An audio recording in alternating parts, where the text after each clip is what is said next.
أعوذ بالله من الشيطان الرجيم بسم الله الرحمن الرحيم أولم ير الذين كفروا أن السماوات والأرض كانتا رتقا ففتقناهما وجعلنا من الماء كل شيء حي أفلا يؤمنون وجعلنا في الأرض رواسي أن تميد بهم وجعلنا فيها فجاجا سبلا لعلهم يهتدون وجعلنا السماء سقفا محفوظا وهم عن آياتها معرضون صدق الله العظيم. محترم سامعین، ما قبل کی آیات کے اندر اللہ رب العزت نے رسالت کا بیان فرمایا، اس کے بعد آخرت کا بیان فرمایا، اس کے بعد شرک کا رد فرمایا، اور پھر ما قبل کی آیات کے اندر اللہ رب العزت نے یہ بات ارشاد فرمائی کہ جتنے بھی انبیاء علیہ السلام ہم نے مبعوث فرمائے ہیں وہ سب کے سب توحید پر متفق تھے، یعنی جو بنیادی اصول ہیں ان پر سب متفق تھے، باقی آگے تفصیلات میں شرعیت مختلف تھی۔ جو بنیاد ہے توحید، رسالت، قیامت، اس پر سب متفق تھے۔ آج کی آیات کے اندر اللہ رب العزت اپنی وحدانیت کی اور دلیلیں پیش فرما رہے ہیں۔ اولم یر الذین کفروا ان السماوات، کیا نہیں دیکھا ان لوگوں نے جو کافر ہیں۔ یہاں پر دیکھنے سے مراد دونوں چیزیں ہیں، بصارت اور بصیرت۔ بصارت کہتے ہیں آنکھوں سے دیکھنا، بصیرت کہتے ہیں دل کی آنکھوں سے دیکھنا، دونوں یہاں پر مراد ہیں۔ اور اس کے جو ہے نا دلیلیں قرآن کریم کے اندر موجود ہے۔ سورہ بقرہ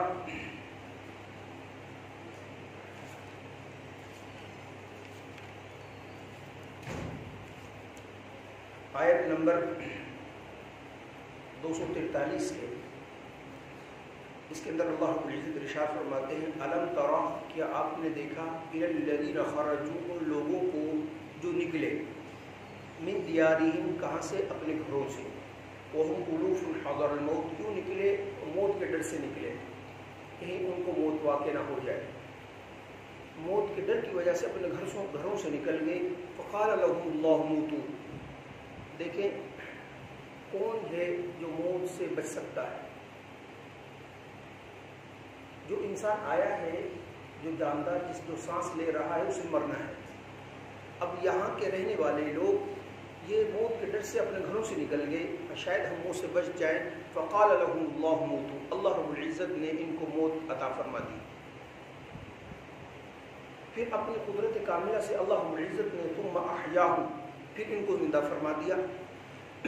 اب جو یہ واقعہ اللہ رب العزت بیان فرما رہے ہیں قرآن کریم کے اندر، یہ کئی ہزار سال پہلے کا ہے، لیکن اللہ رب العزت بیان فرما رہے الم تری الی الذین، کیا محمد صلی اللہ علیہ وسلم آپ نے دیکھا ہے ان لوگوں کو جو اپنے گھروں سے نکلے؟ اب یہاں پر دیکھنے سے مراد رؤیت کیا ہے؟ قلبی ہے، نہ کہ رؤیت عینی، آنکھوں سے دیکھنے کی۔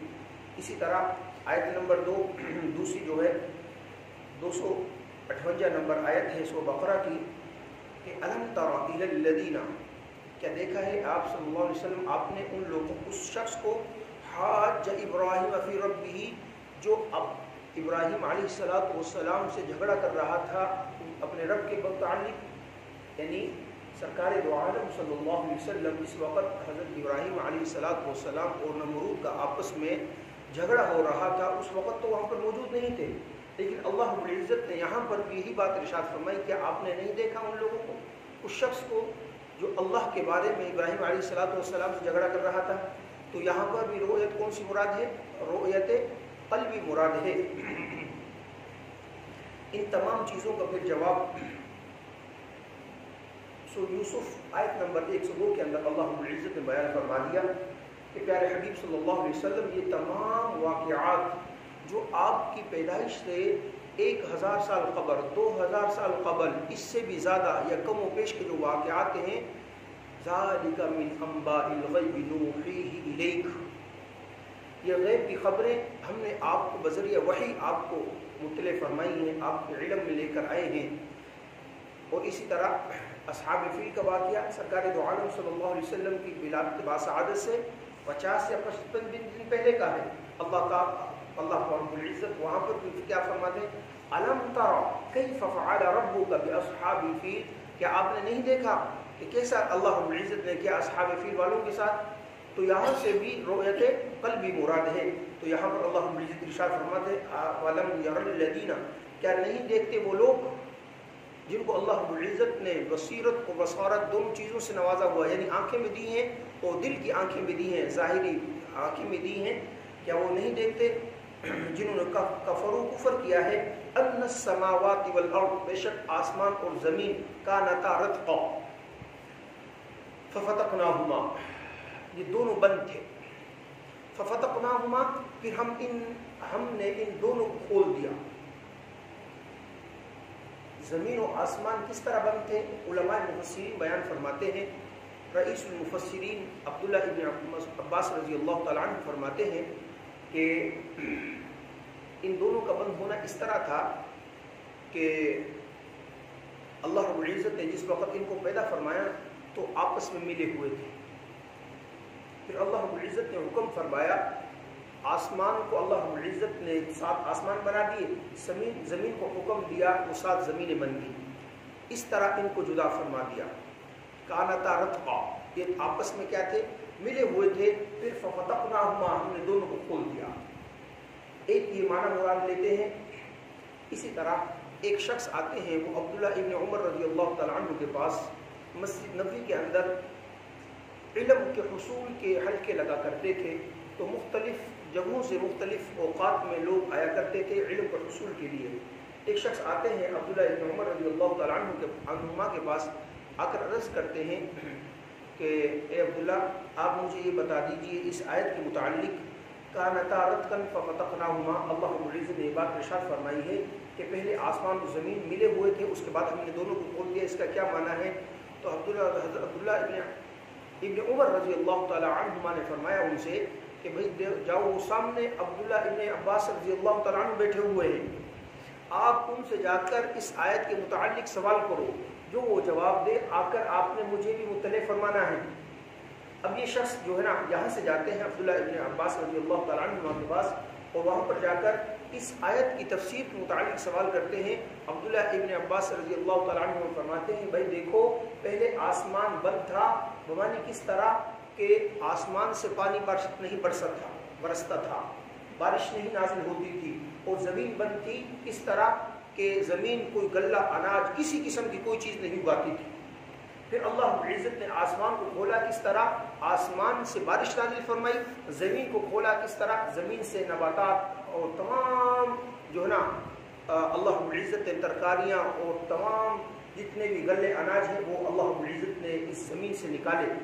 اس وقت یہ تفسیر آ کر حضرت ابن عباس سے سنی، اس شخص نے آ کر عبداللہ ابن عمر کے سامنے بیان کی، تو حضرت عبداللہ ابن عمر رضی اللہ تعالیٰ عنہ نے فرمایا کہ ہاں واقعی عبداللہ ابن عباس قرآن کریم کے صحیح معنوں میں جو ہے نا مفسر ہیں، صحیح علم رکھنے والے ہیں۔ تو یہ عبداللہ ابن عباس رضی اللہ تعالیٰ عنہ فرماتے ہیں کہ کس طرح زمین و آسمان کو اللہ رب العزت نے کھولا، پہلے آسمان سے بارش نہیں نازل ہوتی تھی۔ آپ جانتے ہیں کہ اگر کسی بھی جگہ پر کسی بھی مکان پر بارش نہ نازل ہو تو وہ زمین آسمان بند ہو جاتے ہیں۔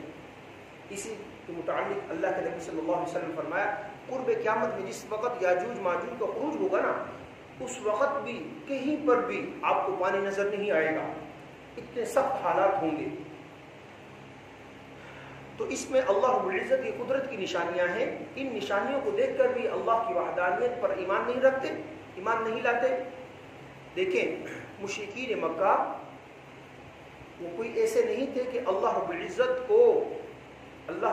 کے متعلق جس وقت ان سے پوچھا جاتا نا کہ بھائی آپ یہ بتاؤ آسمان و زمین کو کس نے پیدا کیا، آسمان سے غلہ اناج کون نکالتا ہے، اور سورج کون نکالتا ہے، چاند کون نکالتا ہے، ہر ایک کے متعلق سورہ عنکبوت کے اندر اللہ رب العزت خود ارشاد فرماتے ہیں ہر ایک کے متعلق وہ یہی بات کہتے تھے کہ بھائی اللہ رب العزت کی ذات یہ کام کرنے والی ہے. وَلَئِن سَأَلْتَهُمْ اگر آپ ان سے سوال کریں من نزل من السماء ماء کون آسمان سے پانی نازل کرتا ہے فاحیا به الارض اس پانی کا نزول کے بعد کون ہے جو زمین کو زندہ کرتا ہے من بعد موتها اس کے مر جانے کے بعد. ظاہر سی بات ہے جس وقت زمین پر پانی نہیں نازل ہوگا آسمان سے تو زمین تو مردہ ہو جائے گی نا. فاحیا به الارض اللہ کون ہے جو اس کو زندہ کرتا ہے. لا یقولن اللہ البتہ اللہ رب العزت تاکیداً فرمایا البتہ ضرور بھی ضرور وہ کہیں گے یہ بات کہتے تھے کہ اللہ رب العزت ہی کی ذات ہے آسمان سے پانی نازل فرماتی ہے اس کے ذریعے سے زمین مردہ جو زمین ہے اس کو زندہ کرتی ہے اور اناج اگاتی ہے. اگر ان سے سوال کیا جائے ایک اور دوسری آیت کیا فرماتے ہیں اگر ان سے سوال کیا جائے من خلق السماوات والارض آسمان کو کس نے پیدا کیا زمین کو کس نے پیدا کیا وسخر الشمس والقمر اور نظام فلکیات کون چلاتا ہے سورج چاند ستاروں سیاروں کو کون چلاتا ہے. لا یقولن اللہ یہ مشرکین مکہ کہہ رہے ہیں اللہ رب العزت کی ذات چلاتی ہے. دیکھیں جب آسمان کو پیدا کرنے کی بات آئی تو کہتے ہیں اللہ نے پیدا کیا زمین کو پیدا کرنے کی بات آئی تو کہتے ہیں اللہ نے کیا. کون کہہ رہے ہیں مشرکین مکہ. پھر وہ مشرک کیوں ہوئے جب ان سے پوچھا جائے کہ بھئی انسانوں کو کس نے پیدا کیا وہ کہتے ہیں اللہ نے. روزی کون دیتا ہے اللہ دیتا ہے. بیمار کون کرتا ہے اللہ کرتا ہے. یہ تمام کام جب اللہ رب العزت کی ذات فرماتی ہیں تو پھر مشرک کس طرح ہوئے بھئی مشرک اس طرح ہوئے وہ تمام کام اللہ رب العزت کی ذات کرتے ہیں اس بات کا عقیدہ رکھتے تھے لیکن کہتے تھے اللہ رب العزت کے نیچے بھی چھوٹے چھوٹے خدا ہیں جو ہماری دستگیری کرتے ہیں مشکل کشائی کرتے ہیں جو ہماری حاجت روائی کرتے ہیں ہماری بگڑیوں کو بناتے ہیں ہمیں اولاد دیتے ہیں. بس الامان والحفیظ کیا کیا الفاظات اور القابات لوگ دے دیتے ہیں. بھائی سب کچھ دینے والی ذات کون ہے اللہ کی ذات ہے. کوئی کچھ نہیں دے سکتا کوئی کچھ نہیں دے سکتا صرف اللہ کی ذات ہے. یہ عقیدہ رکھنا ہر نفع و نقصان کا مالک کون اللہ رب العزت ہے. اس لیے وہ اس وجہ سے مشرک ٹھہرے تو اللہ رب العزت ارشاد فرماتے ہیں اب تو ان کو آنکھ کھول لینی چاہیے اب تو ان کو غور و فکر کرنا چاہیے. عقل دل اگر جو ہے نا دل کی آنکھیں اگر ان کی بند ہیں کم از کم جو ظاہری آنکھیں وہ تو کھلی ہوئی ہے نا کہ کس طرح آسمان زمین بند تھے ہم نے ان کو کھول دیا. وَجَعَلْنَا مِنَ الْمَاءِ كُلَّ شَيْءٍ حَيٍّ آگے فرمایا اس آیت کے دوسرے ٹکڑے کے اندر وَجَعَلْنَا مِنَ الْمَاءِ كُلَّ شَيْءٍ حَيٍّ ہم نے بنا دیا پانی کو ہر چیز کی حیات کے لیے. یعنی پانی ہر چیز کی حیات کے لیے اللہ رب العزت نے پیدا فرمایا ہے. اگر پانی نہ ہو تو یہ انسان آپ کو نظر نہیں آئیں گے ایک وقت کے بعد یہ ختم ہے. پانی نہ ہو تو جانور ختم ہے اللہ کی دیگر مخلوقات ختم ہے. کچھ جو ہے نا حجر ہیں وہ جو ہے نا پانی کی ان کو ضرورت نہیں باقی تمام مخلوقات کو پانی کی ضرورت ہے. اس لیے اللہ رب العزت نے فرمایا ہر چیز کی زندگی کا انحصار کس پر ہے پانی پر ہے. اور پانی کس نے پیدا کیا اللہ رب العزت کی ذات نے. ایک یہ معنی مراد لیتے ہیں. دوسرا یہ معنی مراد وجعلنا ہم نے بنایا زمین کے اندر وجعلنا من الماء ہم نے بنایا پانی کو کل شیء حی ہر چیز کی حیات کا سبب. کیا مطلب یہ ہے کہ اللہ رب العزت نے جتنی بھی مخلوقات پیدا فرمائی ہے جنات کو پیدا فرمایا آگ سے اور فرشتوں کو پیدا فرمایا کس سے نور سے. باقی مخلوقات کو پیدا فرمایا پانی سے آب حیات سے قطرہ سے نطفہ سے. انسانوں کی تخلیق بھی نطفہ سے ہوئی ہے باقی جتنے بھی جاندار ہیں ان کی تخلیق بھی نطفہ سے ہوئی ہے. فرمایا کہ ہم نے ہر چیز کو کس سے پیدا فرمایا پانی سے پیدا فرمایا. سیدنا ابو ہریرہ رضی اللہ تعالی عنہ سرکار دو عالم صلی اللہ علیہ وسلم کی خدمت اقدس میں حاضر ہوتے ہیں. عرض کرتے ہیں یا رسول اللہ صلی اللہ علیہ وسلم پانی کے متعلق آپ ہمیں فرما دیجئے. اللہ کے نبی صلی اللہ علیہ وسلم نے ارشاد فرمایا کہ ہر چیز کو اللہ رب العزت نے پانی سے پیدا فرمایا ہے. جس وقت یہ بات ارشاد فرمائی تو عرض کیا یا رسول اللہ مجھے بات سمجھ آ گئی. اس کے بعد عرض کیا یا رسول اللہ صلی اللہ علیہ وسلم مجھے کوئی ایسا عمل بتلا دیجئے جس کی وجہ سے میں سیدھا جنت میں چلا جاؤں. جو عمل میں کروں اس کی وجہ سے کیا چلا جاؤں سیدھا جنت میں. اللہ کے نبی صلی اللہ علیہ وسلم فرمایا، سب سے پہلے فرمایا افشوا السلام، سلام کو عام کرو۔ اب دیکھو یہاں پر بس دین سے دوری کی بات ہے نا، ایک تو یہ ہے کہ جاننے والے کو سلام کیا جاتا ہے، حالانکہ یہاں پر سلام کا لفظ عام ہے، ہر ایک کو سلام کریں، خواہ آپ کسی کو جانتے ہو یا نہ جانتے ہو۔ اب تو المیہ یہ ہے کہ اگر کسی کو سلام کر دو انجانے کو، پیچھے مڑ کر دیکھتا ہے یہ وہ جانتا ہے یا نہیں جانتا، بھئی آپ نے کہیں مجھے دیکھا ہے، آپ نے سلام کر دیا ہے، آپ سے کوئی میرا رابطہ ہے، دین سے دوری کی بات ہے نا، تو عام ہر ایک کو سلام عام کرنا۔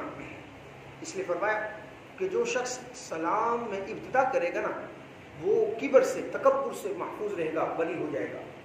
اس لیے ہر وقت ہر جگہ کوشش کرنی چاہیے، انسان گھر میں بھی داخل ہو تو السلام علیکم ورحمۃ اللہ، اپنی دکان کے اندر کاروبار کے لیے السلام علیکم ورحمۃ اللہ۔ فرمایا افشوا السلام، سلام کو عام کرو، واطعموا الطعام، کھانا کھلاؤ۔ سخاوت اللہ رب العزت کو بہت زیادہ پسند ہے، یہاں پر سخاوت بھی عام ہے، ہر ایک کو کھانا کھلانا ہے، آپ جانتے ہو نہ جانتے ہو، خواہ وہ مسلمان ہو یا غیر مسلم بھی ہو، آپ اس کو کھانا کھلائیں۔ تیسرا کام اللہ کے نبی صلی اللہ علیہ وسلم فرمایا کہ صلہ رحمی کرو، اپنے عزیز و قارب رشتہ داروں کو گلے سے ملاؤ، گلے سے لگاؤ، ان سے دور نہ ہو، نہ ان کو دور کرو۔ اور سب سے زیادہ صلہ رحمی کیا ہے؟ اپنے والدین کے ساتھ ہے، والدین کے ساتھ ہے۔ جو شخص چاہتا ہے نا کہ میری عمر کے اندر، میرے رزق کے اندر برکت ہو، وہ صرف اس وظیفے کو اختیار کر لے، نماز، روزے، حج اور زکوٰۃ کے ساتھ، کہ اپنے رشتہ داروں کے ساتھ صلہ رحمی کرے۔ اللہ رب العزت اس کی زندگی کے اندر بھی برکت عطا فرمائیں گے، اس کے مال کے اندر بھی اللہ رب العزت برکت عطا فرمائیں گے۔ یہ ایسی چیز ہے۔ چوتھا کام اللہ کے نبی صلی اللہ علیہ وسلم نے ارشاد فرمایا کہ تم یہ عمل کرو، جس وقت سب کے سب سو رہے ہو نا تو تم تہجد پڑھو۔ جب یہ 4 عمل کرو گے تو سلامتی کے ساتھ تم جنت میں داخل ہو جاؤ گے۔ یہ فرمایا سیدنا ابو ہریرہ رضی اللہ تعالیٰ عنہ کو۔ اس کے بعد اللہ رب العزت ارشاد فرماتے افلا یؤمنون، اتنی قدرت کی نشانیاں دیکھنے کے باوجود بھی ایمان نہیں لاتے۔ وجعلنا فی الارض رواسیا، اور ہم نے بنائے زمین کے اندر، رکھ دیے زمین کے اندر کیا؟ پہاڑ۔ ان تمید بہم، یہاں پر اصل میں لفظ جو تھا نا وہ ان تمید نہیں تھا، لئلا تمید بہم، لئلا، لیکن یہ بات اس وقت سمجھ آئے گی جب کسی استاد سے سبق پڑھا ہو، اگر خود پڑھا ہو تو ان تمید بہم نفع جو ہے نا منفی والا معنی سمجھ نہیں آئے گا کہ ان کا معنی کہاں سے نفی والا ہو گیا، لیکن جب استاد پڑھائے گا تو استاد بتلائے گا کہ یہاں پر یہ عبارت محذوف ہے۔ وہ عبارت کیا ہے؟ اللہ تمید بہم، کیوں اللہ رب العزت نے زمین کے اندر پہاڑوں کو گاڑ دیا تاکہ ان کو لے کر جھکنا پڑے۔ یہ بھی اللہ رب العزت کتنی قدرت کی وحدانیت کی نشانی ہے کہ آپ جانتے ہیں زمین اگر پانی پہ رہتی تو پانی کے اندر جس طرح کشتی جو ہے نا ہلتی ہے جلتی ہے، اس طرح زمین ہلتی تو ہم تو کھڑے نہیں ہو سکتے، یہ مکانات ہم کس طرح بنا لیتے۔ اب زلزلہ تھوڑا سا آتا ہے، ذرا سا جھٹکا لگتا ہے تو انسان سب کچھ چھوڑ کر باہر بھاگ جاتا ہے۔ تو یہ بھی اللہ رب العزت کی کتنی بڑی وحدانیت کی نشانی ہے کہ فرمایا ہم نے زمین کے اندر بڑے بڑے پہاڑوں کو، اور دوسری جگہ پر کیا ارشاد فرمایا سورۃ النبأ کے اندر فرمایا والجبال اوتادا، ہم نے پہاڑوں کو بطور میخیں کلوں کے زمین کے اندر گاڑ دیا تاکہ اس کے اندر کیا ہے؟ قرار آئے، یہ ٹھہر جائے تو تم آرام سکون کی زندگی گزار سکو، آرام سے سو سکو اور باقی معاش، ذریعہ معاش اختیار کر سکو۔ یہ بھی اللہ رب العزت کی وحدانیت کی نشانیاں ہیں۔ وجعلنا فیہا فجاجا، اور ہم نے اس زمین کے اندر بڑے بڑے پہاڑ بنائے، پھر اس کے اندر کیا؟ کشادہ راستے بنائے۔ فیہا فجاجا سبلا، کشادہ راستے، تنگ راستے یہ کوئی انسان کے لیے اچھی بات نہیں، بڑے راستے اللہ رب العزت کی بڑی نعمت ہے۔ اس لیے جو ہے نا راستوں کو ہمیشہ بڑا کرنا چاہیے تاکہ لوگوں کے لیے کیا ہو؟ آسانی ہو۔ اور اسی طرح اگر پہاڑوں کے اندر راستے نہ ہوتے، اللہ رب العزت جو ہے نا درے نہ بناتے، تو جو بڑے سلسلہ ہے پہاڑوں کا، جو بڑا سلسلہ ہے،